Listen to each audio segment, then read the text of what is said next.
The steady beeping of hospital monitors was the first thing I heard as consciousness slowly returned. My eyelids felt heavy, but I forced them open, squinting against the harsh fluorescent lights. A nurse dropped her clipboard in shock when she saw me awake. "Doctor, doctor, come quickly. She's awake," she called out, rushing to my bedside. My name is Emma Sullivan, and I had just woken up from a 2-month coma. The last thing I remembered was driving home from work on a rainy evening. Now I was lying in a hospital bed, my body weak from disuse, trying to piece together what had happened. As medical staff swarmed around me, conducting tests and checking vitals, I caught fragments of their conversations. Miraculous recovery, against all odds, brain activity returned. But it was a different conversation that made my blood run cold. One I had heard while in my comatose state. My mother-in-law, Patricia, had visited regularly, but not out of concern for my well-being. I remembered her voice, cruel and calculating, as she spoke on the phone next to my bed. "Yes, I'm selling Emma's house. She's not waking up anyway, and my daughter needs a place to live. The doctors say she's brain dead. It's the perfect opportunity." The memory made me want to scream, but my throat was too dry from the breathing tube that had just been removed. I had heard everything during those 2 months, every scheming conversation, every manipulative plan. Patricia had no idea that coma patients could sometimes hear their surroundings. "Mrs. Sullivan," the doctor's voice brought me back to the present. "Can you understand me? Blink twice if you can." I blinked twice, and he smiled encouragingly. "Good. You've been in a coma for about 2 months following a severe car accident. Your recovery is remarkable, but you'll need time to regain your strength." As my voice slowly returned over the next few hours, I asked the nurse to contact my best friend, Sophie, instead of my husband, Mark. I needed to know exactly what had happened while I was unconscious, and I knew Sophie would tell me the truth. Sophie arrived within an hour, tears streaming down her face as she hugged me carefully. "Emma, oh my God, I can't believe you're awake. I've been so worried." "Sophie," my voice was hoarse but urgent, "tell me about my house. What has Patricia done?" Sophie's expression darkened. "How did you?" "Never mind. It's bad, Emma. Patricia convinced Mark that you'd want your house to go to his sister, Ashley. She forged your signature on some documents while you were in the coma. They've already started moving Ashley's things in." I closed my eyes, remembering more snippets from my comatose state. Patricia's voice. "Mark, darling, Emma would want Ashley to have the house. You know how close they were." The truth was, Ashley and I barely spoke, and Patricia had always resented that I owned the house outright, an inheritance from my grandmother. "Where's Mark now?" I asked, though I already suspected the answer. He's been staying at Patricia's house, with Ashley. He said it was too painful to be in your house alone." But Sophie hesitated. "But he's been helping them steal it from me," I finished. The betrayal hurt, but not as much as I expected. During my coma, I'd heard enough of Mark's conversations with his mother to know he wasn't the man I thought I'd married. What they didn't know, what Patricia hadn't bothered to check in her rush to seize my property, was that my grandmother had been smarter than that. The house wasn't just deeded to me, it was held in an irrevocable trust with specific conditions. My grandmother had seen enough family drama in her lifetime to know the importance of protecting assets. "Sophie," I said, reaching for her hand, "I need you to contact Benjamin Wright, my grandmother's lawyer. Don't tell anyone else I'm awake yet. Not Mark, not Patricia, no one." "Emma, what are you planning?" I managed a small smile, remembering Patricia's last visit just yesterday. She'd been on the phone with a real estate agent, discussing rental prices for my house. Completely confident in her victory, Patricia thinks she's won because I was brain dead. But I heard everything, every plan, every lie, every scheme. I know exactly what they've done, and more importantly, I know what they're planning to do next. Sophie squeezed my hand, understanding dawning in her eyes. "And you recorded everything, didn't you? With that new medical proxy app you told me about before the accident, the one that records all conversations in the patient's room." I nodded slowly. "Every word. But first, let them think they've won. I want to see their faces when they realize I heard everything they said while I was gone." As Sophie left to make the call to Benjamin, I lay back in my hospital bed, conserving my strength. Patricia had no idea that her bedside confessions had sealed her fate. Sometimes The best revenge is simply letting your enemies think they've won, until the perfect moment to prove them wrong. The doctor said I would need a few more days in the hospital to regain my strength. That was fine with me. It would give Benjamin time to prepare everything we needed.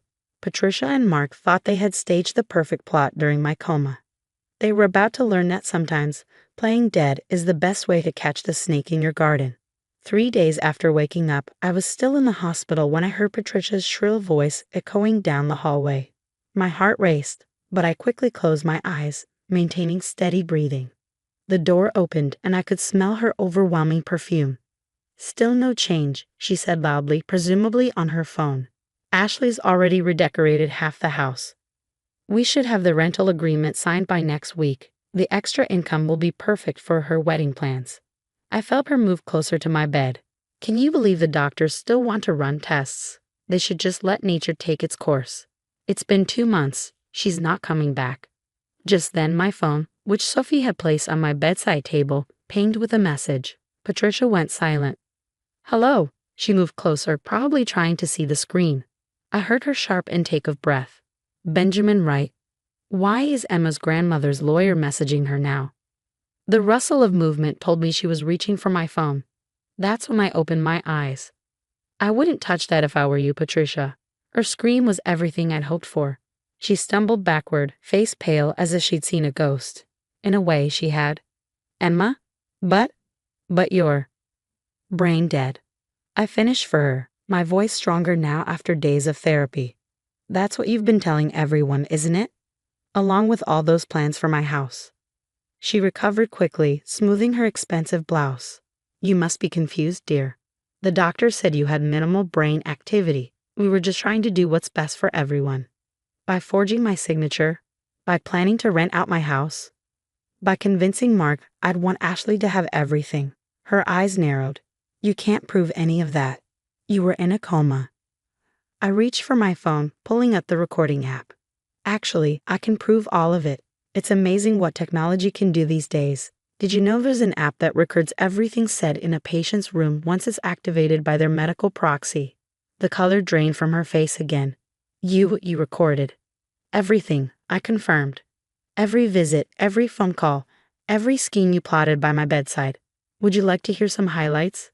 Like when you told Ashley she could sell my grandmother's antiques, or when you planned to claim I'd verbally promised the house to her before my accident." Patricia's hands were shaking now. "Those recordings won't hold up. You were unconscious." "Maybe not on their own," I agreed. "But combined with the forged documents you submitted, the fake witness statements, Benjamin has been quite busy gathering evidence." She straightened up, trying to regain control.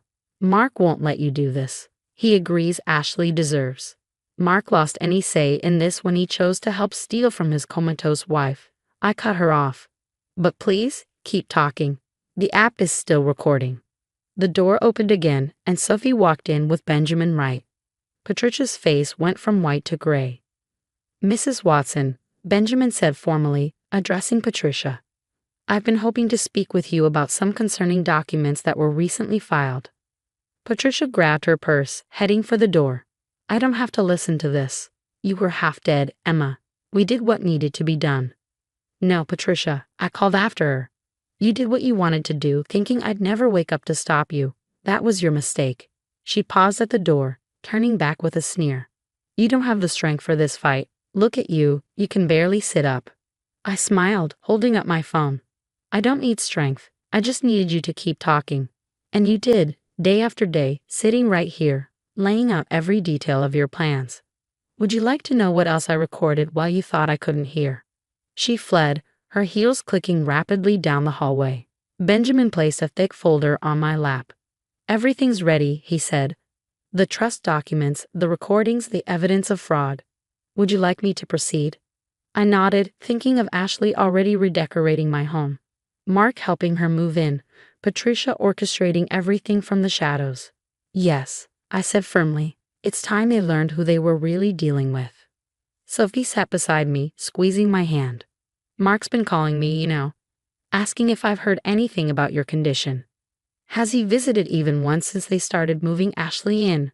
She shook her head. "Then he's made his choice," I said, opening the folder Benjamin had brought. Now it's time for me to make mine. As I signed the papers authorizing Benjamin to proceed with legal action, I thought about Patricia's words. You don't have the strength for this fight. She was wrong. Sometimes strength isn't about physical power. Sometimes it's about lying still, listening carefully, and waiting for the perfect moment to show your enemies exactly how badly they've underestimated you. Benjamin, I said, handing him back the signed documents, make sure they understand one thing. This is just the beginning. 1 week later, I sat in Benjamin's office, watching the security camera from my house. Inside, Patricia, Mark, and Ashley were laughing and planning a party, still thinking I was in a coma. They were celebrating after stealing from me. Are you ready?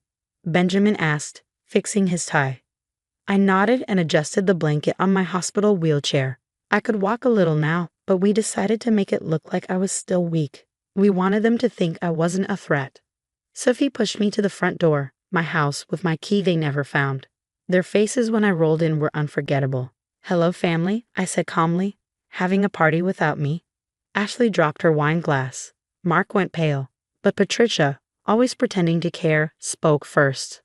Emma, thank God you're okay. We were just taking care of the house for you. By selling my grandmother's antiques. I pointed to the empty spaces. By planning to rent it out? Emma, Mark said, stepping forward, you're still healing. You don't understand. Play it, I told Sophie. She held up her tablet. Patricia's voice came through. Once we get rid of her things, no one will remember she lived here. Mark, Ashley will make this house what it was always meant to be. Then Mark's voice. Emma never appreciated this place anyway. More clips played, every cruel thing they said and planned while I was in the hospital. You recorded us? Ashley asked, shocked. Every word, I said. And we gave it all to the police. They're very interested in people committing fraud against someone in a coma. Patricia stepped forward angrily. You ungrateful little. Mrs. Watson, Benjamin said firmly, watch your words. You're already in trouble. You can't prove anything, she snapped. I smiled and shut my phone. Actually, I already did. This whole talk is being recorded and live-streamed to the police. Just then, the front door opened. 2 police officers walked in. Patricia's face fell. As they were taken away, Mark tried one last time. Emma, please. We can fix this. I'm still your husband. No, Mark. You stopped being my husband when you tried to steal from me while I was fighting to live. After they were gone, Sophie helped me out of the wheelchair. We walked around my home, looking at everything that needed to be fixed. You know, Sophie said, your grandma would be proud. She always said you were stronger than anyone knew. I smiled and touched the wall where her portrait would hang again. She taught me well. Patricia never read the trust documents. My grandma made sure no one could ever take this house from me. In the weeks that followed, justice was served. Patricia was charged with fraud and forgery. Ashley had to return what she stole.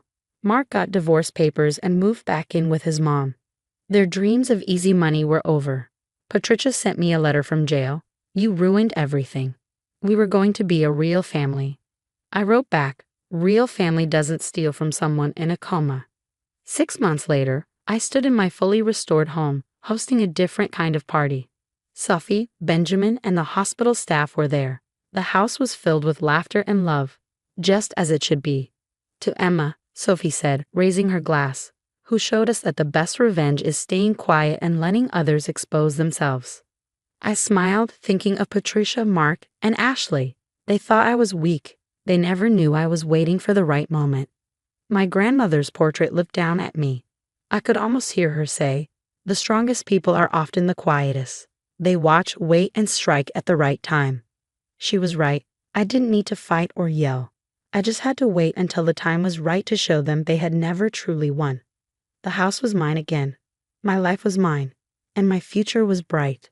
Sometimes the best ending comes not from fighting your enemies, but from proving they never should have underestimated you.